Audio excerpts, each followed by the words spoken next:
Hello everyone, today I am going to analyze the film Harry Potter and the Deathly Hallows Part 2.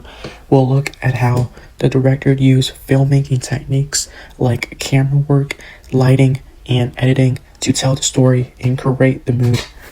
The logline of this movie is that the fate of the Wizarding World hangs in the balance as Harry, Ron, and Hermione race against time to find and destroy the last pieces of Voldemort's soul, leading to an epic final showdown at Hogwarts Wizarding School. The film was directed by David Yates and was released in 2011. It was the second part of the final book in the series. The film cost about $125 million to produce, but it was a massive success, earning over $1.3 billion at the worldwide box office. A major theme of the film is the power of love and sacrifice over evil and death. Harry is continually protected and strengthened by the love of his family and friends, and he is willing to make the ultimate sacrifice to save everyone else, which is the key to defeating Voldemort. The overall mood of the film is intense, dark, and bravery. From the moment the film starts, there is a feeling of urgency and danger. The scenes of the final battle at Hogwarts bring a sense of tragedy, fear, and high stakes, but the hero's bravery gives the story an inspiring feeling. For our first shot, we get a medium close-up shot of Harry holding the broken Elder Wand after the final battle. The camera is right up close to his face and hand.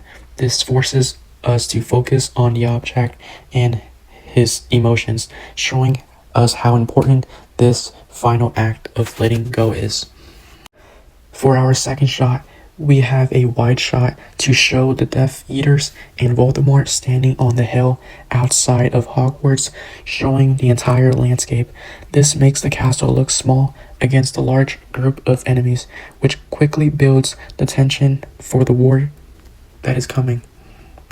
For our first angle, we have a low-angle shot when the camera looks up at Professor Snape. This is used when Snape confronts the students in the Great Hall. Because the camera is low, Snape looks very tall and powerful and dominant. This makes him appear more threatening to the students. Here we have a eye-level angle shot, and we see this in the important discussion between Harry and Luna as they are standing there and looking throughout the window the war that is about to begin. By keeping the camera level with them, it makes us feel like we are right there, creating a sense of intimacy and trust as they share vital information with each other. Here we have a tracking shot, and we see this when the camera follows Harry, Ron, and Hermione as they run through the chaotic room of requirement. Moving with them creates a strong feeling of action and urgency, making us feel like we are running alongside the heroes. Here we have a crane shot, and this is used for the reveal of Hogwarts Castle being protected by the magical shield before the attack. The camera moves high up and over the forest to show the large glowing dome. This movement emphasizes how big and important Hogwarts is and builds dramatic tension right before the battle starts. Some editing techniques this film used is cross-cutting. The movie cuts quickly between the big fights happening outside in Hogwarts and the Horcrux hunt happening inside. For example, it cuts between the battle and Ron and Hermione in the Chamber of Secrets destroying the Hufflepuff Cup.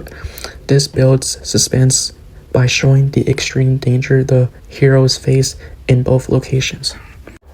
Another editing technique this film uses are quick cuts, and this is used during the chaotic escape from Gringotts Bank on the dragon. The camera switches between the very fast chopping shots of the dragon, the destruction, and the heroes holding on.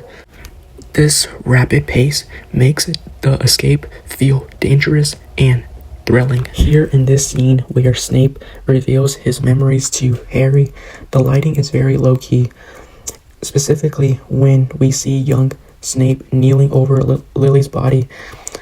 The room is almost totally dark, with only a small, strong light on the two figures.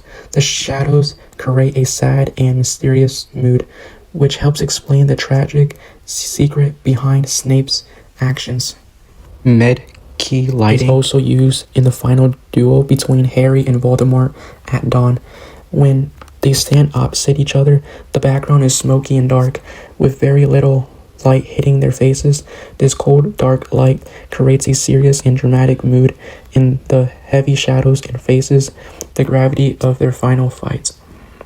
For the first extra element, we have the vault, which is full of massive piles of treasure that are magically hot. The overwhelming amount of wealth makes the space feel suffocating and dangerous. This set designs helps show the greed and chaos guarding the Horcrux, which is a major part of the movie's theme. My second example is Voldemort's robes. His robes are long, flowing, and a pale, simple color. The pale design is very simple and contrasts sharply with the rich colors of the hero's clothes. This choice shows his rejection of being human and reflects the evil and death he represents.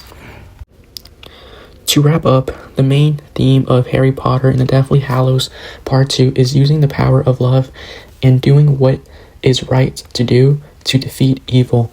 This film deserves to be studied because it is a perfect example of how the director used camera work, editing, and lighting to create an epic and emotional ending to a massive story.